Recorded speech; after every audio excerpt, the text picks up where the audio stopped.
فلسطین ہے، سب کو یاد کرتے ہوئے ایک مرتبہ سورۃ الفاتحہ۔ بسم اللہ الرحمن الرحیم، الحمد للہ رب العالمین الرحمن الرحیم مالک یوم الدین، ایاک نعبد و ایاک نستعین غیر المغضوب علیہم ولا الضالین۔ بسم اللہ الرحمن الرحیم، قل هو اللہ احد بسم اللہ الرحمن ربنا تقبل منا انک انت السمیع العلیم۔ صلوات پڑھ محمد وعلی محمد۔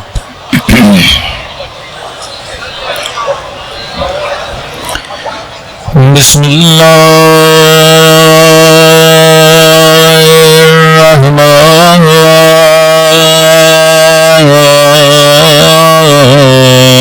الرحیم،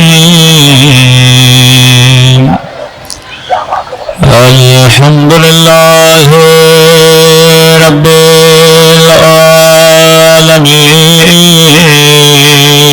العالمین،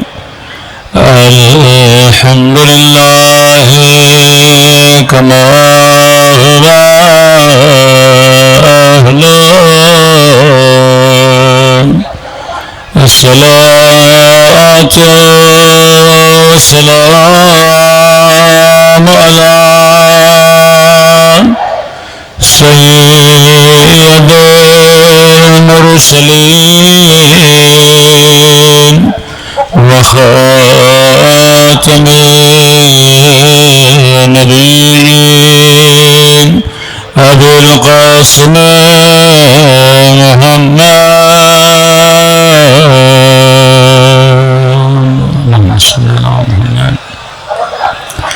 وعلى آله الطيبين الطاهرين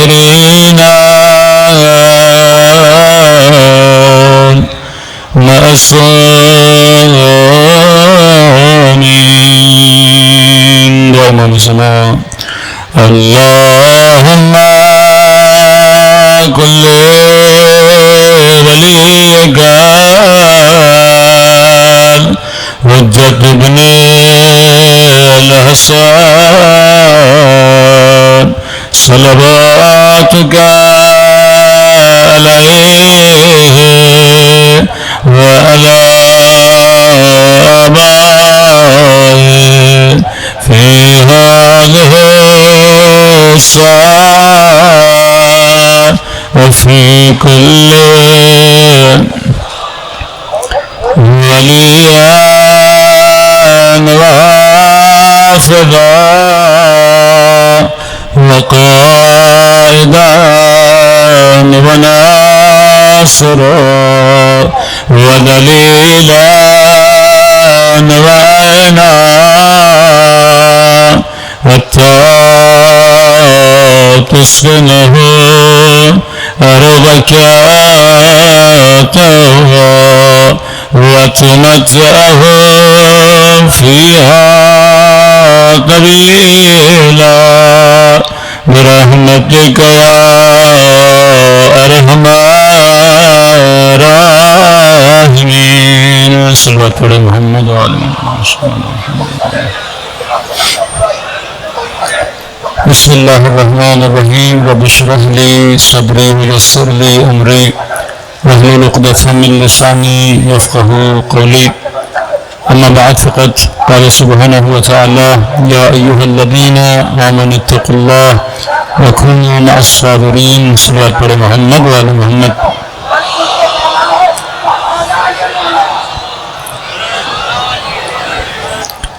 ہر زمانے میں حق و باطل کی جنگ رہی ہے کہ امیر المومنین فرماتے ہیں یہ جنگ تیرے وجود کے اندر بھی ہے، یہ جنگ معاشرے میں بھی ہے، اور جہاں انسان کاروبار کرتا ہے وہاں پر بھی یہ جنگ چلتی رہتی ہے۔ فرمایا ہر لمحہ انسان نے یہ فیصلہ کرنا ہوتا ہے کہ میں نے صحیح کا انتخاب کرنا ہے یا غلط کا انتخاب کرنا ہے۔ مختصر لفظوں میں کربلا صحیح اور غلط کی پہچان ہے۔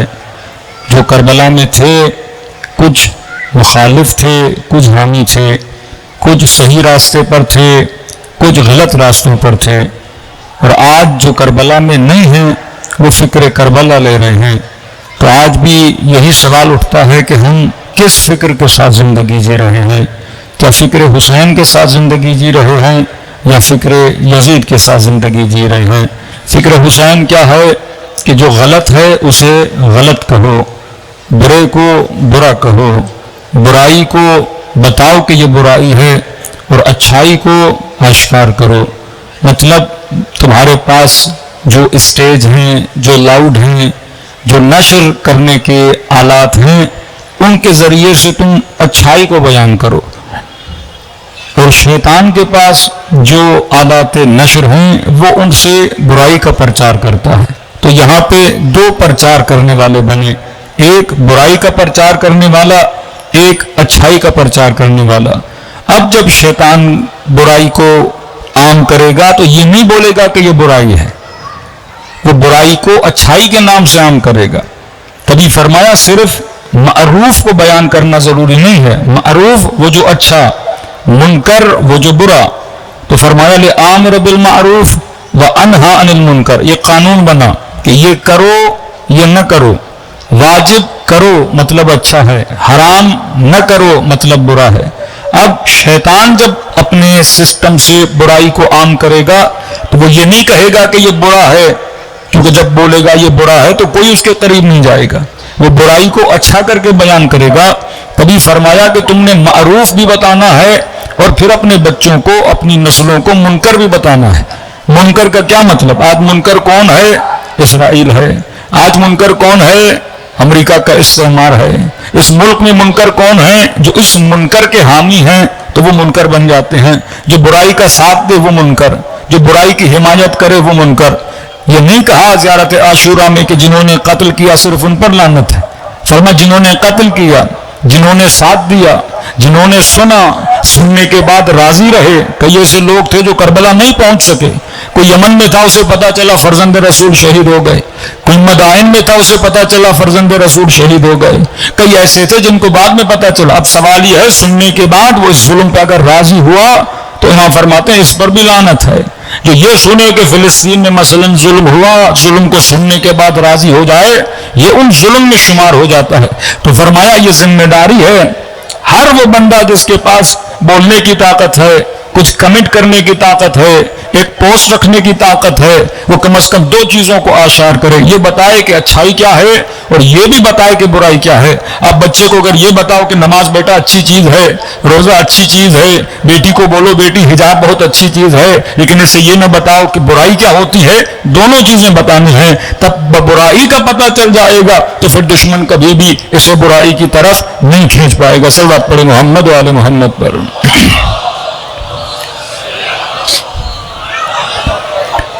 اسی کو بصارت کہتے ہیں۔ چھوٹا بچہ ہے اسے نہیں پتا آگ نقصان دیتی ہے، 7 سال کا ہوا ممیز ہوا، اچھائی برائی کی تمیز ہوئی، بچی ہے 7 سال کی ہوئی، 9 سال کی ہوئی، بالغ ہوئی، نہیں پتا کہ محرم کا کانسیپٹ اور نامحرم کا کانسیپٹ کیا ہوتا ہے۔ انسان ہے اسے نہیں پتا میں نے بدن کی کس چیز کو چھپانا ہے، کس چیز کو نہیں چھپانا۔ یہ شعور جو دینا ہے اپنی نسلوں کو، یہی آمر بالمعروف وانہا عن المنکر ہے۔ اگر ان لوگوں کو پتا ہوتا اچھائی کیا ہے برائی کیا ہے، یہ کبھی امام حسین کے مقابلے میں نہ آتے۔ اگر پتا ہوتا حق کیا ہے باطل کیا ہے، کبھی علی بن ابی طالب کے مقابلے میں نہ آتے۔ تو یہ شعور جب لوگوں میں پیدا ہو جاتا ہے، اور یہ بات یاد رکھیے جب لوگوں میں شعور آتا ہے کہ بہت فارسی کا پیارا جملہ ہے کہ مجلسوں میں صرف شور نہ ہو شعور بھی ہو۔ اگر ہماری محفلوں میں صرف شور ہو شعور نہ ہو، کہ آپ بعض محفلوں میں جاتے ہیں صرف شور ہوتا ہے شور ہوتا ہے شور ہوتا ہے، لیکن شور کرنے میں اگر شعور نہ ہو تو شور کا کوئی فائدہ نہیں ہے۔ انسان کو پتا ہو کہ میں کیا بول رہا ہوں، انسان کو پتا ہو کہ میں کس مقام پہ بیٹھا ہوں۔ کبھی فرمایا کہ رسول کی محفل میں جاؤ، اہل بیت کی محفل میں جاؤ، بلند بلند آواز سے بات نہ کیا کرو، یہ خلاف ادب ہے۔ وہاں جو عبادت کرو شعور کے ساتھ عبادت کرو، فکر کے ساتھ عبادت کرو۔ وہ ذکر جس میں فکر نہیں، اس ذکر کا بھی کوئی فائدہ نہیں ہے۔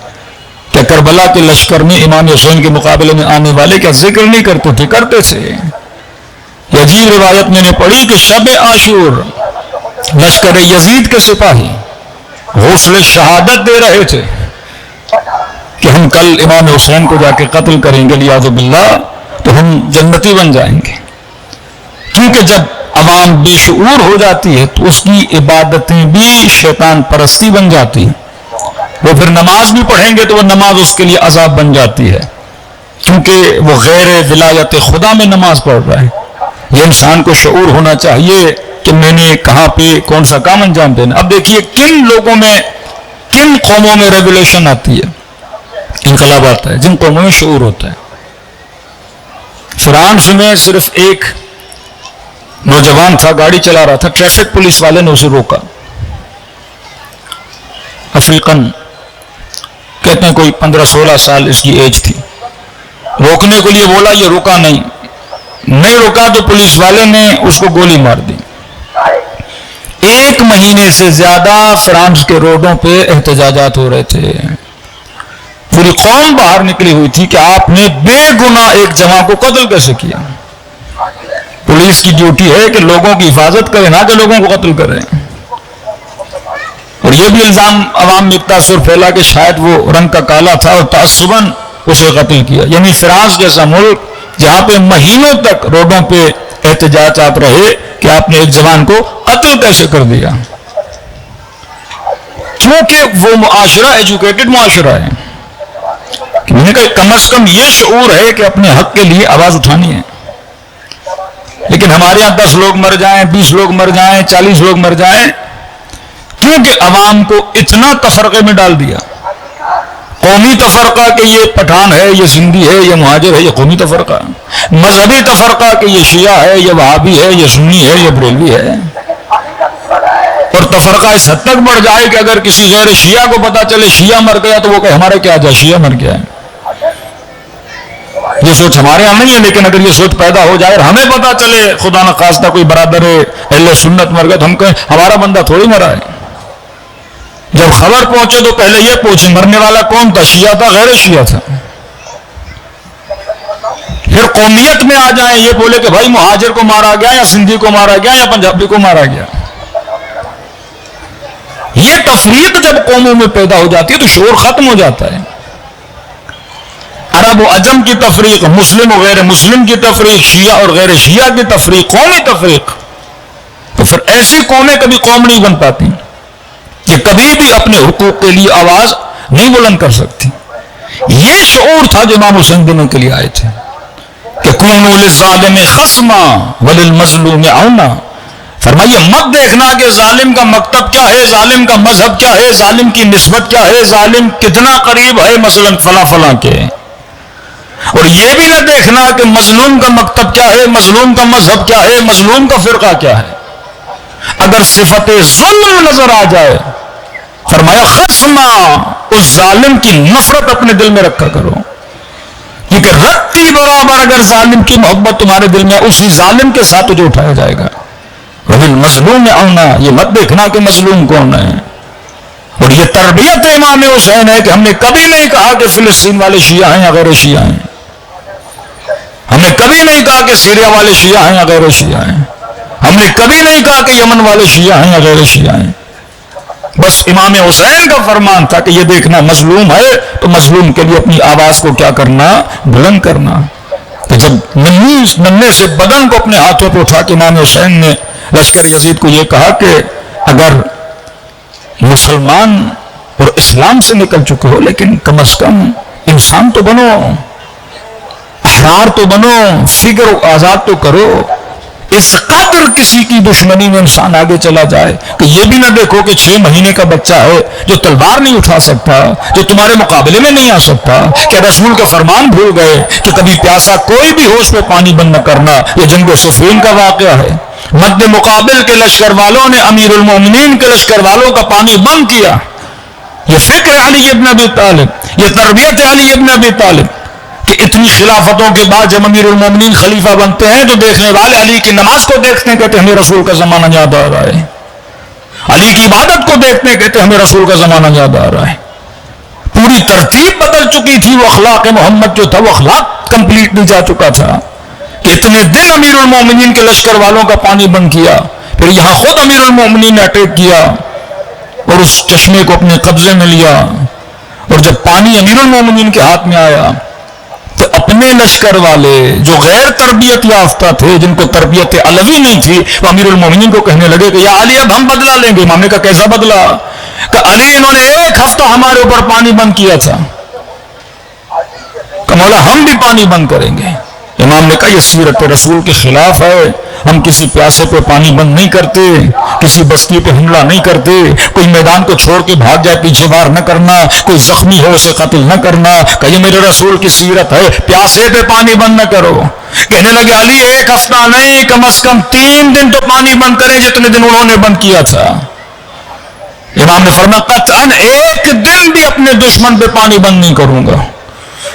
پھر کسی نے آ کر مشورہ دیا امیر المومنین مجھے اتنا یقین ہے کہ مولا اگر 3 دن پانی بند کریں یہ جنگ ہار جائیں گے، ان کے اندر وہ سکت نہیں ہے کہ یہ پیاس کو برداشت کر سکیں۔ اس وقت میرے مولا کے جملے، فرمایا علی جنگ جیتنے نہیں آیا، علی انسانیت کو جیتنے کے لیے آیا ہے۔ آج کیوں ایک ہندو بھی امام حسین کا نعرہ لگا رہا ہے؟ آج کیوں گاندھی جیسا ہندو بھی قصید حسین پڑھ رہا ہے؟ آج کیوں کرسچن امام حسین کو یاد کر رہے ہیں؟ کیونکہ حسین نے انسانیت کو جیتا تھا۔ پھر کہنے لگا یا علی آپ اجازت نہیں دے رہے، کم از کم جو اس نے کیا ہے وہ تو آپ اس کے ساتھ کریں۔ امام نے فرمایا اگر جو اس نے کیا ہے میں کروں، پھر یہ بتاؤ ابو طالب کے بیٹے میں اور ابو سفیان کے بیٹے میں فرق کیا رہ جائے گا؟ یہ سوچ کہ اس نے ظلم کیا ہے تو میں نے بھی ظلم کرنا ہے، یہ فکر اہل بیت کی فکر نہیں۔ اہل بیت کی فکر مظلوم پروری کی فکر ہے، اہل بیت کی فکر فطرت اور عقل کی فکر ہے، اور اسی فکر کو آپ مجلسوں میں لینے کے لیے آتے ہیں کہ میں بربلا کہہ رہا ہوں اللہ کا شکر ادا کرنا چاہیے کہ خدا نے مکتب اہل بیت کا ہمیں پیرو بنایا ہے، مکتب اہل بیت کا ماننے والا بنایا ہے، کہ آج ہمارے 10 سال کے بچے میں بھی یہ جرأت ہے کہ وہ ظالم کو ظالم بولے، مظلوم کو مظلوم بولے۔ آج بغیر کسی خوف کے ہم دشمن کی آنکھوں میں آنکھیں ڈال کے بول سکتے ہیں۔ یہ کس کی تربیت ہے؟ یہ حسین کی تربیت ہے۔ 5 منٹ کے لیے سوچا کریں کتنے ملک تھے جن میں انقلابات آئے، لیکن وہ انقلاب 1-2 دن میں ختم ہو گئے، چند مہینوں میں ختم ہو گئے، لیکن آج تک دیکھیے لیبی میں انقلاب آیا، مصر میں انقلاب آیا، جہاں تھے وہیں پلٹ کے چلے گئے، تیونس میں انقلاب آیا، جہاں تھے وہیں پلٹ کے چلے گئے، لیکن آج تک یمن کھڑا ہوا ہے۔ یمن کیوں کھڑا ہے؟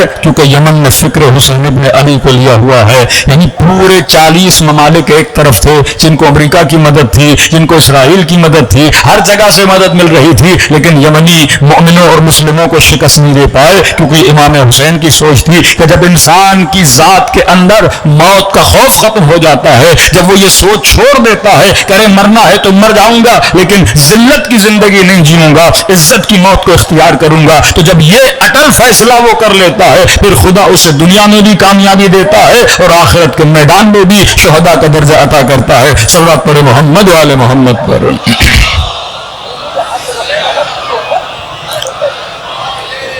الحمدللہ آج لبنان کے شیعہ ظلم کے سامنے کھڑے ہیں، یمن کے شیعہ ظلم کے سامنے کھڑے ہیں۔ امریکہ کا وزیر خارجہ جان کیری جب مخالفت تھی، جنگ چھڑی تھی دونوں اسلامی ممالک میں، سعودی عرب اور یمن میں، تو اس نے وزیر خارجہ کو یہ بولا تھا سعودی عرب کے کہ بھائی $1 ملین کی ٹینکیں، $2 ملین کی ٹینکس آپ کو دیے گئے ہیں، اور ایک طرف میں یمنیوں کا حال دیکھ رہا ہوں کہ ان کے ہاتھوں میں رشیا کے 80s کے زمانے کی کلیشنکوف اور پاؤں میں پھٹے ہوئے جوتے، کہ یہ کیسے آپ کی ٹینکوں کو پکڑ لیتے ہیں؟ شرم نہیں آتی کہ آپ کے فوجی ٹینکوں کو چھوڑ کے چلے جاتے ہیں؟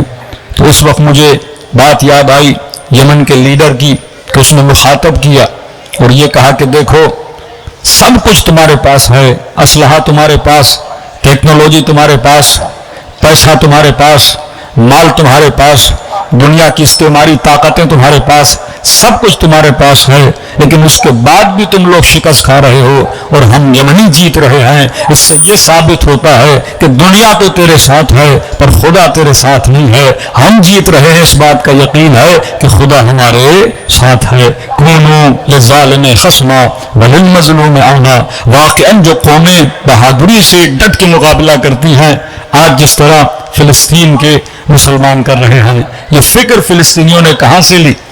آج جب فلسطین کا لیڈر تقریر کرتا ہے وہ شکریہ کس کا ادا کرتا ہے؟ علی والوں کا شکریہ ادا کرتا ہے، حیدر کرار والوں کا شکریہ ادا کرتا ہے کہ آپ لوگ تھے جنہوں نے اصلاح بھی دیا، اخلاقی مدد بھی کی، تصلیحاتی مدد بھی کی، کیونکہ واقعاً یعنی کئی ایسے لوگ تھے جو ایران کے اندر یہ مخالفت کرتے تھے کہ ہمارے ملک میں غربت ہے، آپ جا کے فلسطینیوں کی مدد کرتے ہیں، ہمارے ملک میں مسائل ہیں، آپ جا کے ان کی، یعنی انٹرنل پریشر بھی اتنا تھا، لیکن پھر بھی جو فکر امام حسین کی تھی اس فکر کو نہیں چھوڑا، وہ چاہے لبنان کا شیعہ ہو، وہ چاہے یمن کا شیعہ ہو، انہوں نے جتنی کشتیاں اسرائیل کی پانی سے گزرتی تھیں یمنیوں نے ہر کشتی پہ اٹیک کیا۔ آپ سوچیں جن کے پاؤں میں جوتیاں تھیں آج کتنا مقام ہے کہ دنیا کی بڑی بڑی طاقتیں ان کے رستے سے جب گزرتی ہیں تو ان کے وجود میں خوف و لرزہ آ جاتا ہے۔ یہ تقوی الہی کا نتیجہ ہے، یہ اطاعت الہی کا نتیجہ ہے کہ خدا کہتا ہے صابرین کے ساتھ رہو، کبھی بھی ہمت کو ہارا نہ کرو،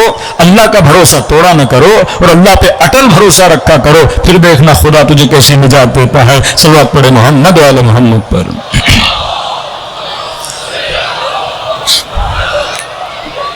محمد وعجل فرجہم۔ لیکن میرے عزیز، جب تک ادب اصحاب امام حسین، صفات اصحاب امام حسین ہمارے وجود میں نہیں آتی، یہ صرف باتوں کی حد تک ہم کریں گے، چار نعرے ماریں گے اور آپ اپنے گھروں کی طرف روانہ ہو جائیں گے۔ مجھے وہ نور محسوس ہونا چاہیے، وہ شجاعت، وہ دلیری میرے وجود کے اندر نظر آنی چاہیے کہ ہم نے پہلی صفت بتائی، صفت بصیرت۔ اصحاب امام حسین بصیر تھے، حق و باطل کی پہچان رکھنے کی صلاحیت ان کے اندر تھی۔ ایک اشرا IRC میں ہے، وہاں کا ٹاپک بڑا سینسیٹیو ہے، اس کی چند باتیں یہاں پہ ذکر کر رہا ہوں کہ اس قدر امام حسین کے زمانے کا معاشرہ بگڑا ہوا معاشرہ تھا کہ واقعاً لوگوں کے لیے بڑا مشکل تھا حق و باطل کو پہچاننا۔ میں کہتا ہوں امام حسین کا معاشرہ تو بہت پہلے کا معاشرہ ہے نا۔ آج آپ چلے جائیے مدارس میں، آج جا کے آپ جب کتابوں سے حدیث روایتیں پڑھیں گے، یعنی ایک مرتبہ آپ کے سامنے متن حدیث اور روایت ہے، صحیح بخاری صحیح مسلم، اور اس میں جب آپ رسول خدا کی حدیثیں پڑھیں گے حمایت حاکم میں مکمل، آج تو چیٹ GPT کا زمانہ ہے نا، یہ بھی وہ نوجوان جو IT میں کام کرتے ہیں ان کے لیے سنجی رہبر فرماتے ہیں کہ یہ زمانہ سافٹ ویئر کا زمانہ ہے۔ اس وقت آپ مکتب کا دفاع سوشل میڈیا پہ کریں، کتابوں کا زمانہ یہ ختم ہو گیا۔ یہ زمانہ جتنی اردو میں آپ کی اپنی کتابیں ہیں سیرت معصوم کی، کوئی بندہ ذمہ داری لے ان کتابوں کو ٹائپ کروائے اور جتنا ہو سکے آپ نیٹ پہ اس کو اپلوڈ کریں، کیونکہ آج اگر چیٹ GPT پہ آپ ایک سوال رکھیں گے کہ علی ابن ابی طالب کون تھا تو فوراً آپ کو آنسر دے گا، عباس علمدار کون تھا وہ فوراً آپ کو آنسر دے گا۔ اور اسی آرٹیفیشل انٹیلیجنس کا جو آئیکن ہے وہ فیس بک میں بھی آ گیا ہے، وہ واٹس ایپ میں بھی آ گیا ہے۔ ابھی ہر جوان موبائل نکالے واٹس ایپ پہ لکھے ہو از حسین تو چیٹ GPT آپ کو بتائے گا کہ حسین کون ہے۔ لکھیں کہ فاطمہ کون ہے، وہ خود بتائے گا کہ جناب سیدہ کون ہے۔ آپ صرف واٹس ایپ کے آئیکن پہ لکھیں کہ ابھی عبداللہ الحسین کون ہے، واقع کربلا کیسے ہوا، قاتل حسین کون تھا، جنگ خندق میں کس کا کردار کیا تھا، یہ آپ کو سارا بتائے گا۔ اور بڑے منظم طریقے سے دشمنان اہل بیت غلط ڈیٹا کو اپلوڈ کر رہے ہیں۔ شاید اس ڈیٹے میں قاتل کو قاتل نہ دکھایا جائے، مقتول کو مقتول نہ دکھایا جائے، خیر کو شر دکھایا جائے، شر کو خیر دکھایا جائے۔ اور ہم سوچ رہے ہیں کہ مولانا ابھی بھی ہم مجلسوں سے تبلیغ کریں گے اور مجلسوں سے مکتب کی حقانیت کو بیان کریں گے، چار نعرے مروا کے ہم یہ سمجھیں گے کہ ہم نے بہت بڑا پہاڑ جو ہے وہ پار کر لیا ہے۔ اس وقت تولا اور تبرہ کو اپنے انٹرنیٹ کے ڈیٹا میں، یہ زمانہ وار آف انفارمیشن کا زمانہ ہے، جو جتنی انفارمیشن رکھے گا، جس کے پاس جتنا ڈیٹا ہوگا وہ غالب ہو پائے گا۔ اس ملک کی انٹیلیجنس ایجنسی کامیاب ہوتی ہے جس کے پاس سب سے زیادہ ڈیٹا ہوتا ہے۔ یہ ڈیٹا کا زمانہ ہے، آپ کے ای میلز جمع کیے جاتے ہیں، آپ کے نمبرز جمع کیے جاتے ہیں۔ اگر میرے پاس 10 لاکھ ای میل IDs ہیں کسی بھی بندے کی، میں ایک میسج 1 منٹ میں بھیج سکتا ہوں۔ اگر میرے پاس 10,000 نمبرز ہیں واٹس ایپ کے کسی کے، میں 1 سیکنڈ میں اتنے میسج کو آگے بھیج سکتا ہوں۔ جو جتنا جلدی پیغام کو پہنچائے گا وہ کامیاب ہوگا۔ نیٹ ورک آف بنو امیہ اتنا مضبوط تھا، ودن 6 منتھ اگر وہ طے کرتے تھے عبد الملک مروان، ودن 6 منتھ وہ پورے بلاد اسلامی اپنے میسج کو پھیلا دیتا تھا۔ اب وہ اہل شام جنہوں نے کبھی علی نہیں دیکھا، وہ اہل شام جنہوں نے کبھی رسول نہیں دیکھا. خلیفہ ثانی جناب عمر کے زمانے میں شام فتح ہوا اور پہلا خلیفہ جو وہاں کا بنا وہ معاویہ بن ابی سفیان کا بھائی تھا. اس کے بعد معاویہ تھا, اس کے بعد یزید آیا, اس کے بعد یزید کا بیٹا آیا, اس کے بعد ان کے کزن آ گئے وہاں پہ. تو اہل شام نے کبھی علی دیکھا نہیں, اور علی سنا تو کس کی زبان سے سنا؟ بنو امیہ کی زبان سے سنا. اور بنو امیہ جیسا علی دکھاتے تھے وہ آپ کو بھی پتا ہے کہ 70,000 ممبروں سے امیر المومنین پہ سب کیا جاتا تھا. کہ جب اہل شام کو پتا چلا کہ علی مسجد میں شہید ہوئے تو پہلا اعتراض یہ کرتے تھے, ارے کیسے ممکن علی مسجد میں شہید ہو, علی تو نماز بھی نہیں پڑھتے تھے. جنگ صفین میں گالیاں دی جا رہی امیر المومنین کو. اگلا بندہ پوچھ رہا ہے کیوں دے رہے ہو صحابی رسول کو گالی؟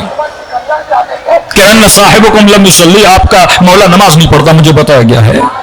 آپ کے مولا نے عثمان کو قتل کیا مجھے یہ بتایا گیا ہے. ایک فکر فیڈ کروائی جا رہی ہے اس بندے مسلم پر جس نے کبھی علی دیکھا نہیں, جو کبھی مدینے گیا نہیں. عبد الملک کی بھی جب حکومت آتی ہے تو مدینے میں عبداللہ ابن زبیر کی حکومت ہے. مدینے والوں کی شامیوں سے نہیں بنتی تھی, کوفے والوں کی شامیوں سے. ایک سمجھو اسلام کے 3 قطب تھے, کوفہ, مدینہ, شام. شام میں اکثریت کن کی حکومت رہی؟ ہمیشہ تقریباً بنو امیہ کی رہی, بعد میں بنو عباس آئے. اب 20 سال کا عرصہ, صلح امام حسن 20 سال تک امیر شام کی حکومت. ایک بچہ پیدا ہوا 20 سال میں جوان ہوا. جب تک جوان ہوا اس نے سنا امیر المومنین کی مخالفت, دشمنی امیر المومنین. یہ جنگ صفین میں علی کے مقابلے میں آئے گا کہ نہیں؟ میدان کربلا میں یہ کہہ رہے ہیں کہ حسین ابن علی بغضا لابیک, آپ کے بابا کے بغض میں آئے ہیں. کیونکہ ایک فکر بنائی گئی تھی. زمانہ بدلا نہیں, آج بھی فکر بنائی جا رہی ہے. اس فکر کے بنانے میں ہمارا جوان کہاں کھڑا ہے؟ اس فکر کے بنانے میں ہمارا بزنس مین کہاں کھڑا ہے؟ اس فکر کے بنانے میں ہمارے علماء کہاں کھڑے ہیں؟ آپ دیکھیے گا 5 سال کے بعد کوئی بھی جوان مولوی مفتی کے پاس نہیں جائے گا. پہلے ہم مذاقاً کہتے تھے نا آیت اللہ گوگل, یہ سچ مچ آیت اللہ بن جائیں گے. کیونکہ آپ کے احتجاج, آپ کی کتب اربعہ, صحیحین, ستہ, یہ ساری کتابیں اپلوڈ ہو جائیں گی. وہ تبری ہو, وہ یعقوبی ہو, وہ جتنی کتابیں ہیں وہ ساری اپلوڈ ہو جائیں گی. اب صرف اتنا ہے کہ آپ ایک کوشچن لکھو آرٹیفیشل انٹیلیجنس سے کہ مثلا خالد بن ولید کون تھا, عمر ابن خطاب کون تھا, علی بن ابی طالب کون تھا, تو جیتے گا وہ جس نے اپنا ڈیٹا اپلوڈ کیا ہوا ہے. کیونکہ چیٹ جی بی ٹی انسان نہیں ہے, اس کے پاس جو ڈیٹا ہے اسی ڈیٹا سے نکالے گا. ابھی ان پہ کیس ہوا کہ آپ نے وداؤٹ پرمیشن ہمارے ڈیٹا کو یوز کیا, لیکن ان کے پاس 80 سے لے کر 2022 تک جتنا انٹرنیٹ پہ ڈیٹا اور ویب سائٹس تھی سب ڈیٹا انہوں نے ڈاؤن لوڈ کر لیا. اب یہ لوگوں کو پیسے بھی چارج کرتے ہیں اگر کوئی ChatGPT use کرنا چاہتا ہے. زمانہ یہاں جا رہا ہے. اب اگر ہمارے کتاب خانے ٹیکسٹ فارمیٹ میں تبدیل نہیں ہوں گے اور اپلوڈ نہیں ہوں گے تو پاکستان کا مسلمان اگر اردو میں کوئی سوال کرے گا تو اردو کا سوال اردو ٹیکسٹ سے نکالا جائے گا, انگلش کوشچن انگلش ٹیکسٹ سے نکالا جائے گا, عربک میں کوئی لکھے گا تو جتنا عربک ٹیکسٹ مٹیریل وہاں پہ ہوگا یا آرٹیفیشل انٹیلیجنس وہاں سے نکالے گی. اب جیتے گا وہ جو جتنا مٹیریل اپلوڈ کرے گا. وہ اس کا زمانہ چلا گیا کہ آپ مجلس سے اپلوڈ کرے جا رہے ہو. یہ بھی چلو نوجوان 4 کلپ سن لیں گے, 4 مجلسیں سن لیں گے, آپ کا اپنا بندہ سنے گا. لیکن ایک جوان جو تھیسس لکھنا چاہتا ہے, جو ریسرچ کرنا چاہتا ہے, جو اسلامک ہسٹری پڑھنا چاہتا ہے, تو جب تک ہم وقت کے تقاضوں کو سمجھ کے ان چیزوں کو اپلوڈ نہیں کر سکتے تب تک اہل بیت علیہ الصلوۃ والسلام کا دفاع نہیں کر سکتے. صلوات پڑھیں محمد و آل محمد پر.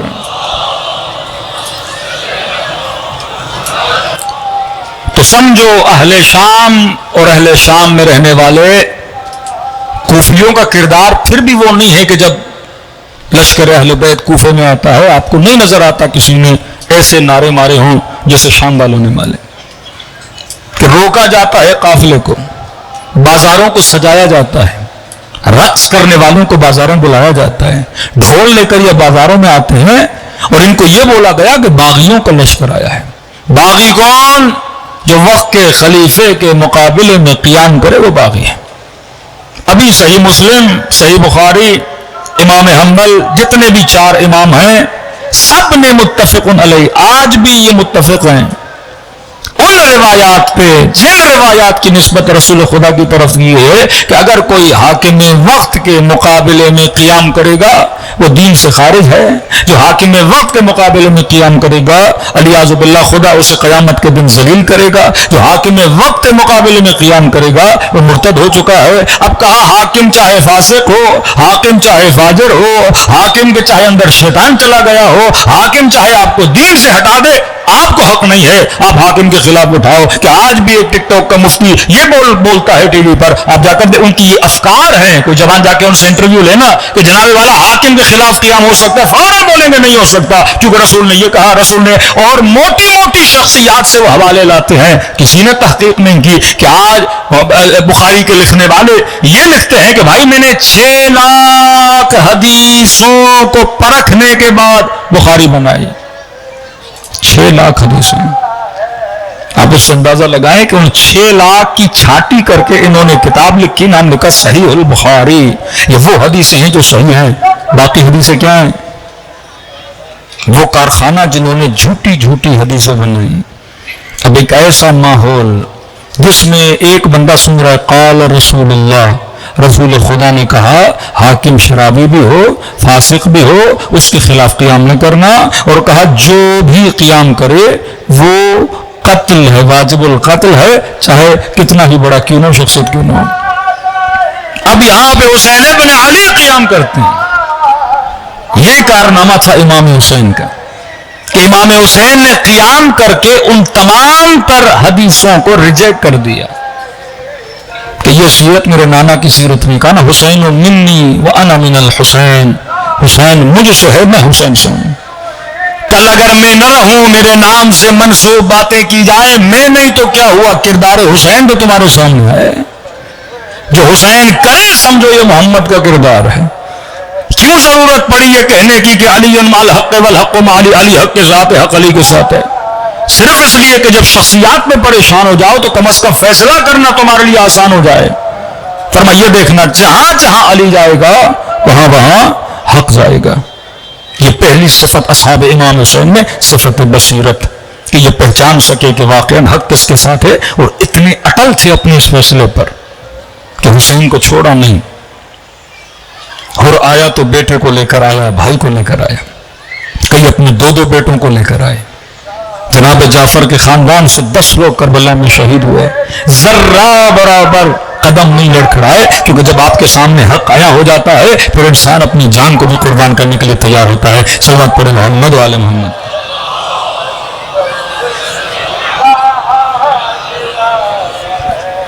تو پہلی صفت صفت بصیرت, کہ میں نے ڈیٹیل میں دوسری مجلس سے بتایا, بصیرت سیاسی بصیرت دینی ہر انسان کے اندر ہونی چاہیے. آج جس صفت پہ بات کرنی ہے, کل ہم نے بتائی صفت بصیرت اور صفت ولایت پذیری, ایکسپٹنس آف ولایہ. جب تک کمپلیٹلی ہماری نسلیں ہمارے جوان ولایت کو ایکسپٹ نہیں کرتے. یؤمنون ببعض ویکفرون ببعض, ایسا نہ ہو کہ بعض چیزوں کو مانو بعض چیزوں کو نہ مانو. مولانا نماز پڑھوں گا سمجھ میں آتی ہے, حجاب سمجھ میں نہیں آتا. مولانا حج کروں گا زکات دوں گا خمس میری سمجھ میں نہیں آتا. مولانا سارے کام کروں گا, اب یہ 4 داڑھی کے بال سے کیا ہو جاتا ہے. ایکسپٹنس آف ولایت, اگر مکتب علی کے ماننے والے ہو تو کمپلیٹلی اس مکتب میں داخل ہو جاؤ.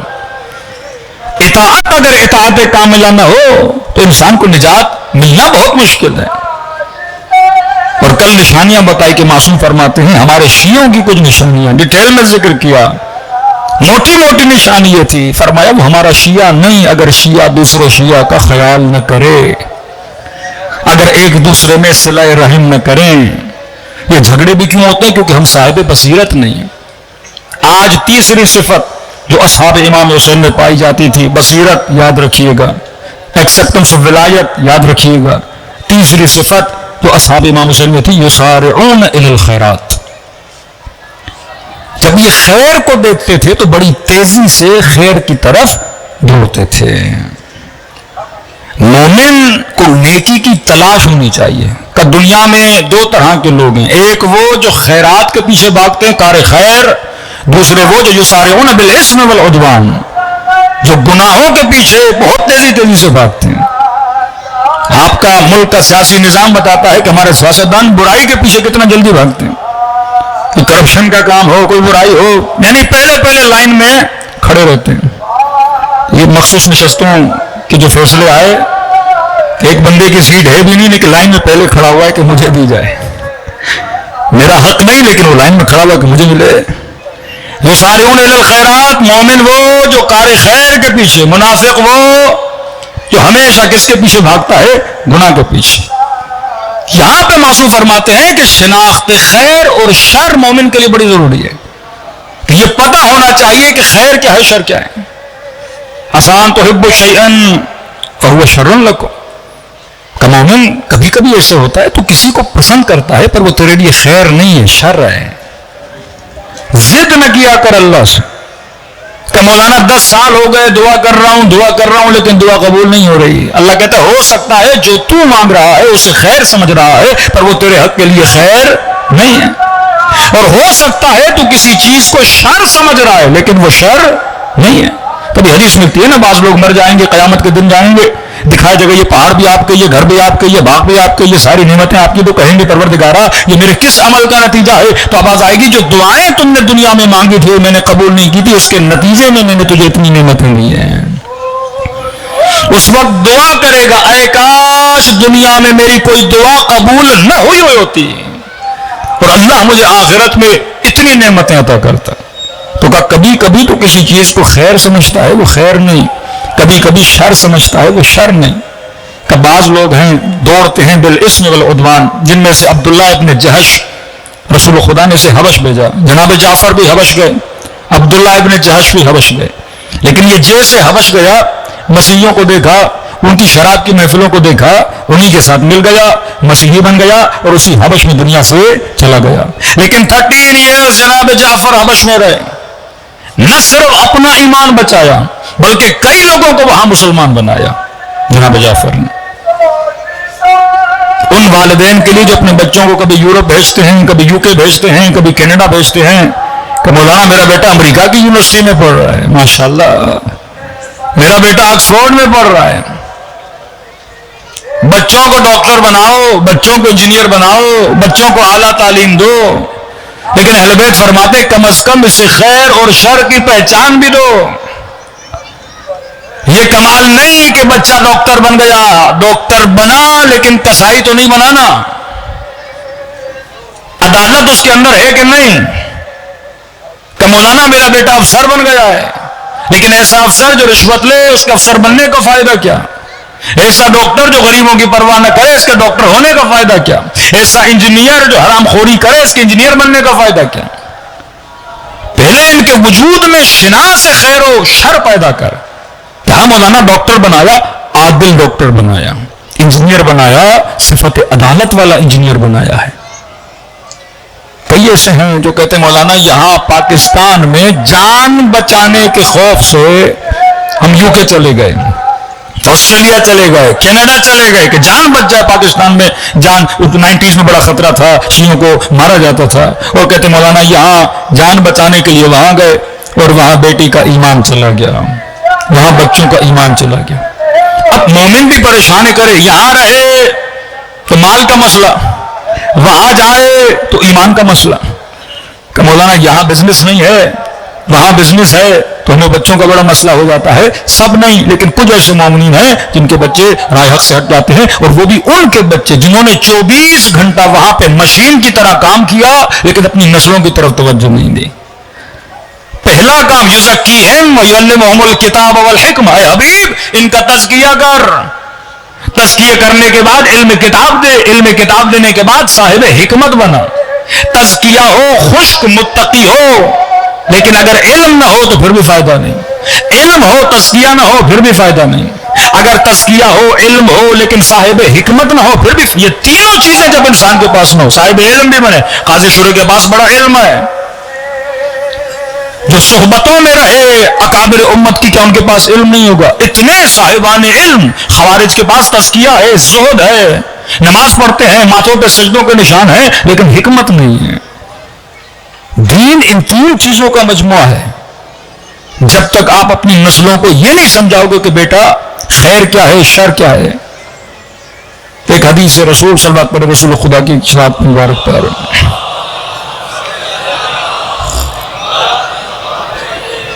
اب ایک چیز ذہن میں رکھیے، آپ کو خیر کا پتہ چل گیا، ایک مومن کو شر کا پتہ چل گیا. کبھی کبھی انسان دو خیر کے بیچ میں پھنس جاتا ہے، کبھی کبھی انسان دو شر کے بیچ میں پھنس جاتا ہے. اب الحمدللہ کراچی کی تاریخ میں کیونکہ اکثر منبر پر اہل علم بیٹھے ہیں تو یہاں پھر بھی شعور ہے، لیکن اب پنجاب کی مثال دوں آپ کو، دو خیر کے بیچ میں انسان کبھی پھنس جاتا ہے. اگر صاحب بصیرت نہ ہو تو دو خیر کو بھی آپس میں ملا دے گا. کبھی کبھی دو شروں کے بیچ میں انسان پھنس جاتا ہے. مثلا آپ کے پاس کوئی آپشن نہیں، دو ہی شر ہیں، اب انسان پھنس جاتا ہے مولانا کون سا شر انجام دوں اور کون سے شر کو چھوڑوں. کبھی کبھی دو خیر کے بیچ میں پھنس جاتا ہے. لبنان میں ایک بہت بڑے عالم دین گئے اور کہا کہ مجھے کتاب ملی تزکیہ نفس کی، اور کہتے ایک نئی حدیث میں نے پڑھی کہ میں جماوری کر رہا تھا کہ شیطان کس طرح سے لوگوں کو گمراہ کرتا ہے. مجھے شیطان کا ایک نیا طریقہ پتا چلا جو آج تک میں نے کسی کتاب میں پڑھا نہیں تھا. کون سا طریقہ؟ کہ یہ تو سنا تھا یہ زنا کے ذریعے، شہوت کے ذریعے، لالچ کے ذریعے، حرص کے ذریعے، بغض کے ذریعے لوگوں کو گمراہ کرتا ہے، لیکن یہ طریقہ میرے ذہن میں کبھی نہیں آیا تھا. کون سا؟ کہ عبارت من طاعت الی طاعہ، یہ لعین کبھی دو طاعتوں کے ذریعے مومنین کو گمراہ کرتا ہے، دو خیروں کے ذریعے سے مومنین کو گمراہ کرتا ہے. اس کی بارز ترین مثال جو ہمارے ملک میں چل رہی ہے اور چلتی ہوئی آ رہی ہے، اور اس خطا کے دفاع میں بعض خطبہ منبر پر بیٹھ کر بھی اس کا دفاع کرتے ہیں. دو عبادتوں کو آپس میں لڑانا یہ شیطان کا کام ہے، اور مومن الجھ جائے کہ میں کون سی عبادت کروں یا کون سی عبادت نہیں کروں. انگلش میں بولوں تو important and most important, Urdu میں بولوں تو مہم اور اہم، کہ اس وقت اہم کیا ہے اور مہم کیا ہے، اس وقت امپورٹنٹ کیا ہے اور موسٹ امپورٹنٹ کیا ہے. مثلا ایک جوان ہے، اس کے 2-3 دن میں مثلا ایگزام آنے والے ہیں، 4 دوست بولیں بھائی فلاں جگہ پہ جانا ہے، ضروری کام ہے، آپ آ جائیے، مثلا ڈرائیور نہیں ہے، مدد کے لیے جانا ہے. اب یہ الجھ جاتا ہے کہ میں پڑھائی کروں یا دوست کے ساتھ جاؤں. یہاں پہ یہ فیصلہ کرنا ہے کہ اہم کیا ہے اور مہم کیا ہے. صبح آپ کا ایگزام ہے اور رات کو پاکستان اور انڈیا کا میچ چل رہا ہے. اب یہاں پہ فیصلہ کرنا بھی، میچ بھی ضروری ہے دیکھنا ایک جوان کے لیے، اور ایگزام دینا بھی ضروری ہے. اب یہاں پہ اس نے سڈنلی فیصلہ کرنا ہوتا ہے کہ میں میچ دیکھوں یا میں پڑھائی کروں. اب عقل مند ہوگا تو کہے گا ایگزام میں نے سال میں ایک ہی بار دینا ہے. میچ کا مسئلہ یہ ہے کہ وہ ریکارڈ ہو جائے گا، کل یوٹیوب پہ پھر بھی دیکھ سکتا ہوں.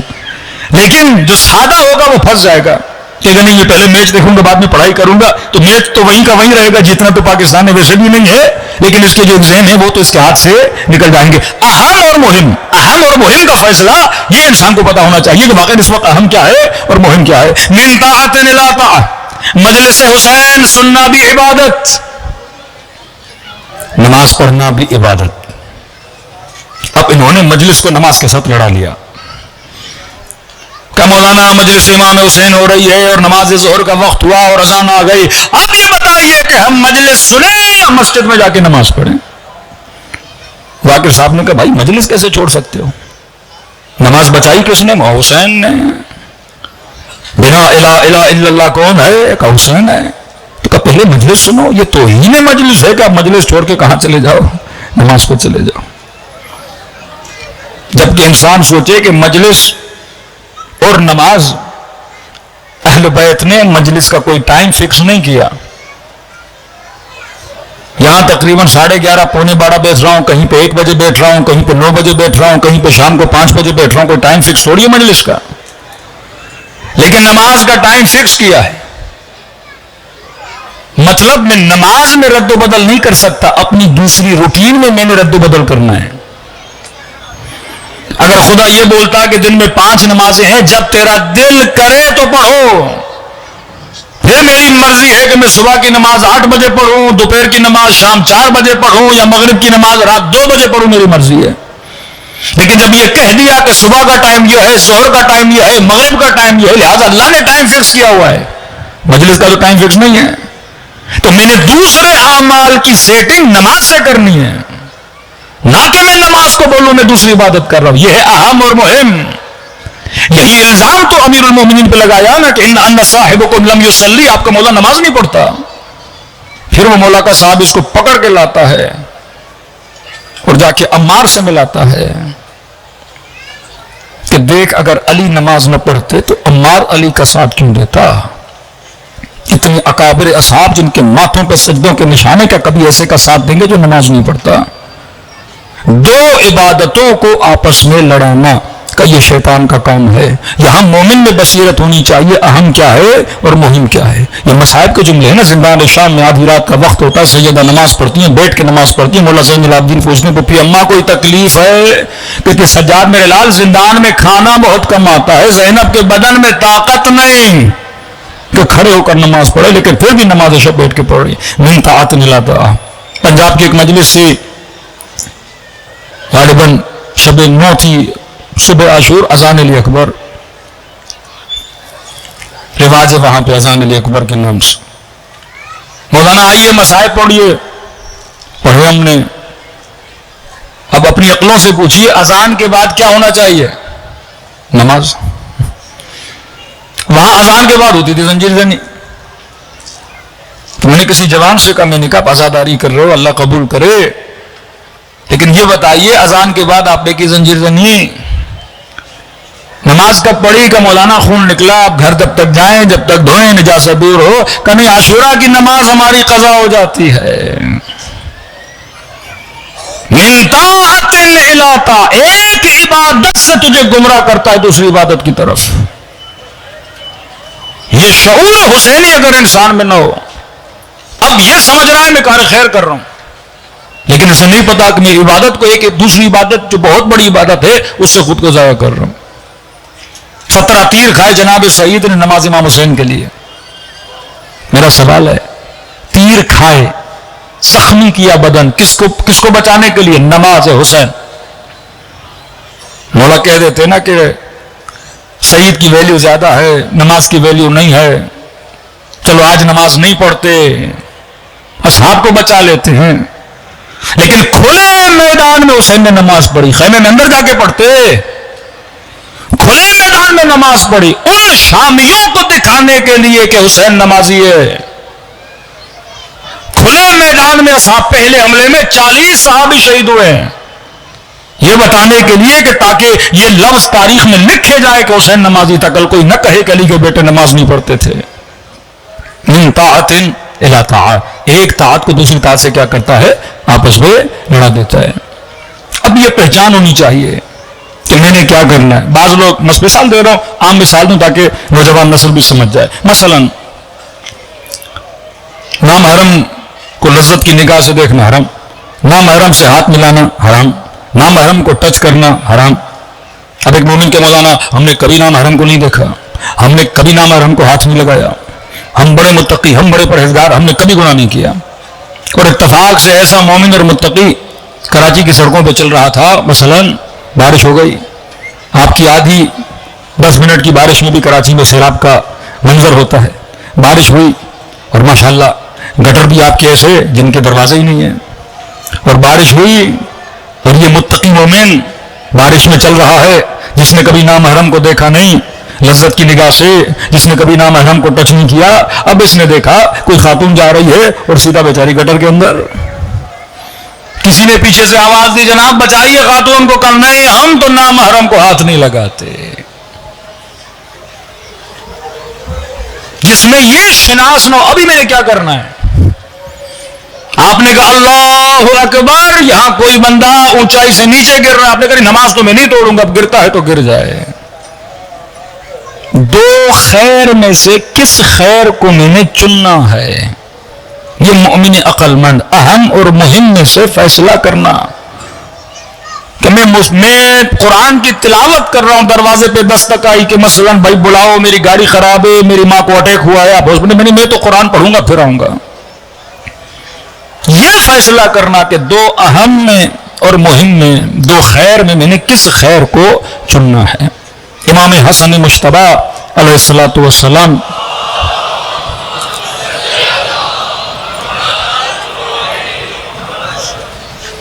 مولا کے پاس ایک شخص آیا اور کہا کہ مولا میں مالی تنگ دست ہوں، مدد فرمائیے.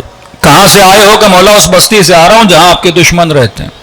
کیا کہتے ہیں ہمارے بارے میں؟ مولا صبح سے شام تک مغلظات بولتے ہیں، کبھی حدیثیں گاڑتے ہیں آپ کی مخالفت میں، کبھی قرآن کی دلیلیں دے کر آپ کی مخالفت کرتے ہیں.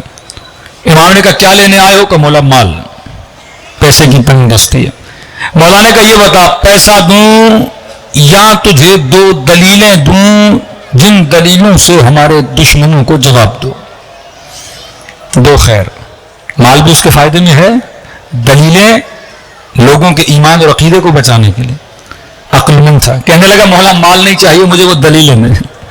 امام نے فرمایا میں تجھے آزما رہا تھا تو کس چیز کو چنتا ہے؟ تو کہا میں تجھے مال بھی دوں گا، تجھے دلیلیں بھی دوں گا.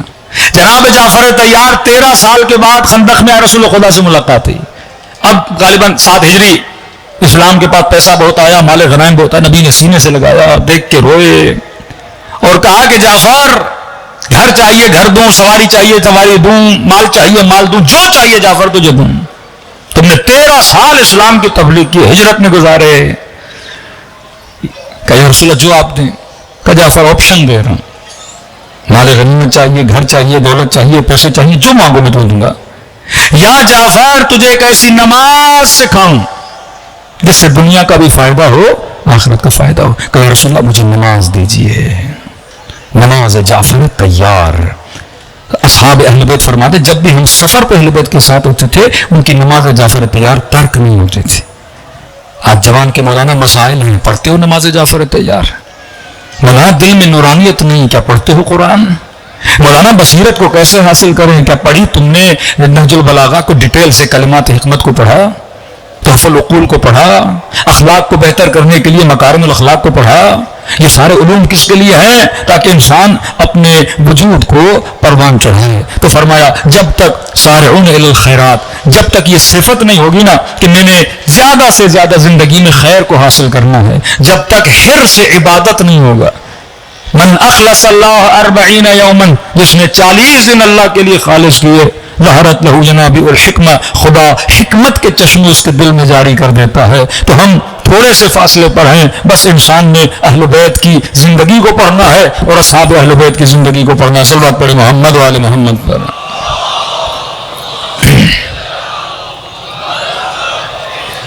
آج کیونکہ فلسطین کے حوالے سے احتجاج بھی تھا، لہذا وقت کی کمی تھی، ہم نے 1 بجے کہیں پہنچنا ہوتا ہے، تو لہذا بحث کو مختصر کرتے ہیں. میرے عزیز، جب تک خیر اور نیکی کی طلب آپ کی نسلوں میں نہیں ہوگی، آج دین ہماری زندگی میں پرائرٹی پہ نہیں ہے، وہ ایک ثانوی حیثیت میں آ چکا ہے. عادتاً ایک نماز ہے، عادتاً سر پہ ایک دوپٹہ رکھ لیا، یہ چیزیں عادتاً نہیں ہیں. ان کو عبادت سمجھ کے، ذمہ داری سمجھ کے انجام دیا کرو، تب جا کے انسان کی آخرت نورانی بن جاتی ہے. تب امیر المومنین فرماتے ہیں جوان سے پوچھو زندگی کیسے گزری، کہے گا خواب کی طرح. بوڑھے سے پوچھو، کہے گا خواب کی طرح. کہ جو زندگی خواب کی طرح گزر جاتی ہے اس زندگی کے لیے اپنی آخرت کو تباہ و برباد نہ کیا کرو. دلوں کو کربلا کی طرف روانہ کرے. آج وقت کم ہے، معذرت کے ساتھ مختصر مسائل پڑھیں گے انشاءاللہ. کل سے تفصیلی مسائل آپ کی خدمت میں رکھیں گے. دلوں کو کربلا کی طرف لے جائیں.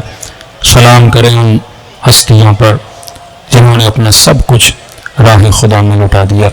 فرمایا خلوص دل سے میرے حسین کو سلام کرو، خدا تجھے ثواب زیارت حسین عطا کرے گا. سب مل کے السلام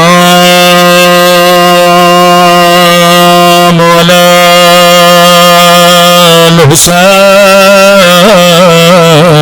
الحسین وعلی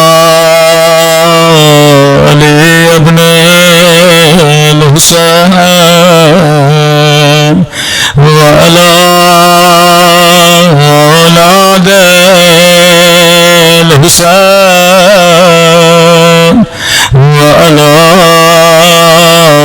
اصحاب حسین کی صدا بلند ہو.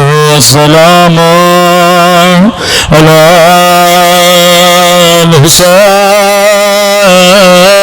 الحسین وعلی علی بن وعلی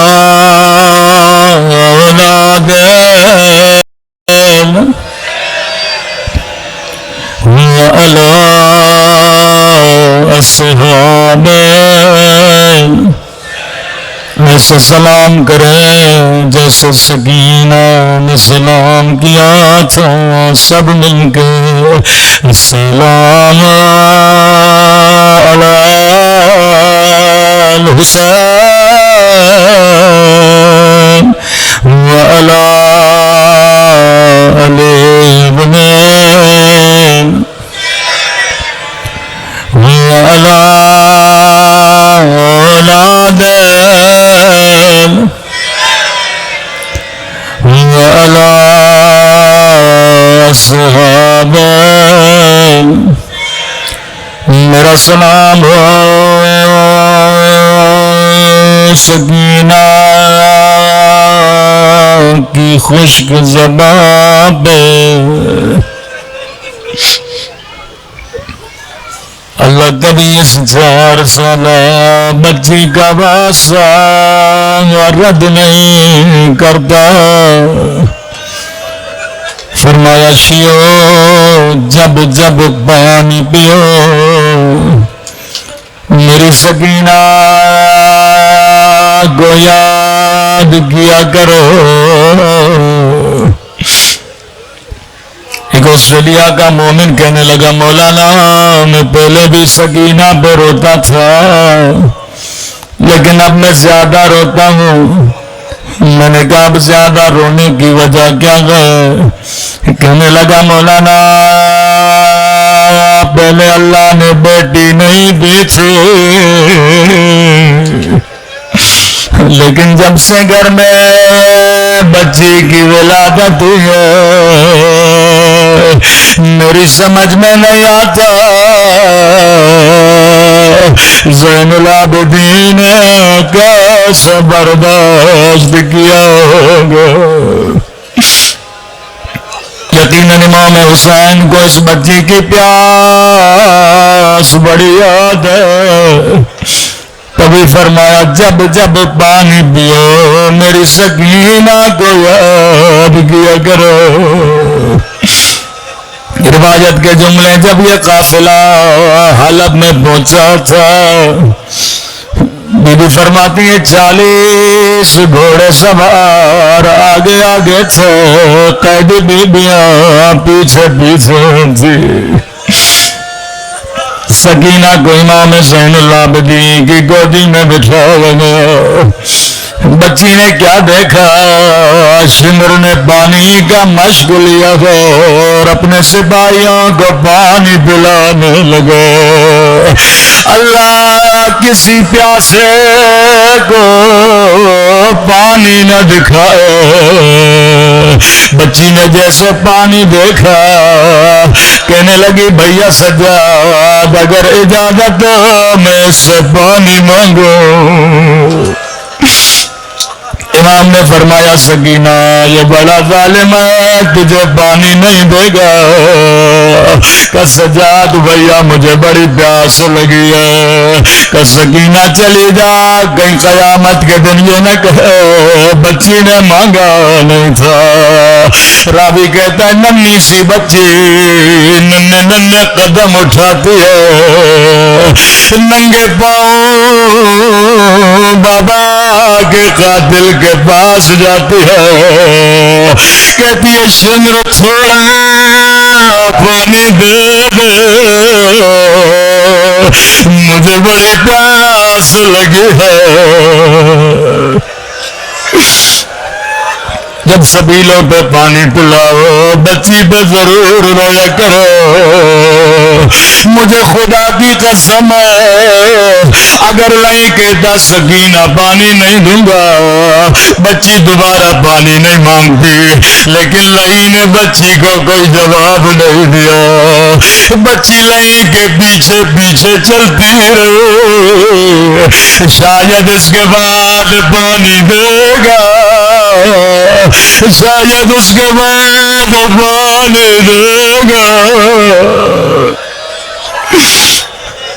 روایت روایت کے جملے آئے لہیں پانی پلاتا رہا بچی پیچھے پیچھے چلتی رہی یہاں 40 سپاہیوں نے پانی پی لیا اب لہیں نے گھوڑوں کو پانی پلانا شروع کیا اب بھی سکینہ پیاسی ہے روایت کے جملے آئے بچی چل چل کے تھک گئے ایک مرتبہ زمین پہ بیٹھے کہا سب کو پلا دے اگر بچ جائے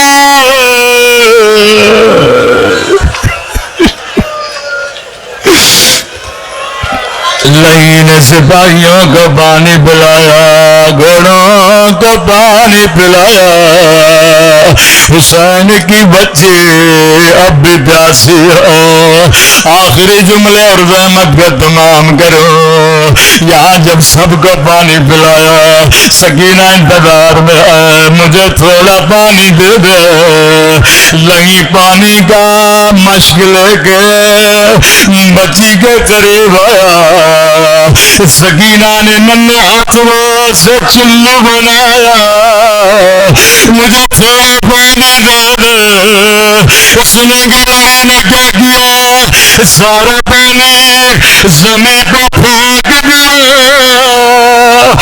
بچی نے خود کو زمین پر گرایا کہا میرا 3 دن کا دوست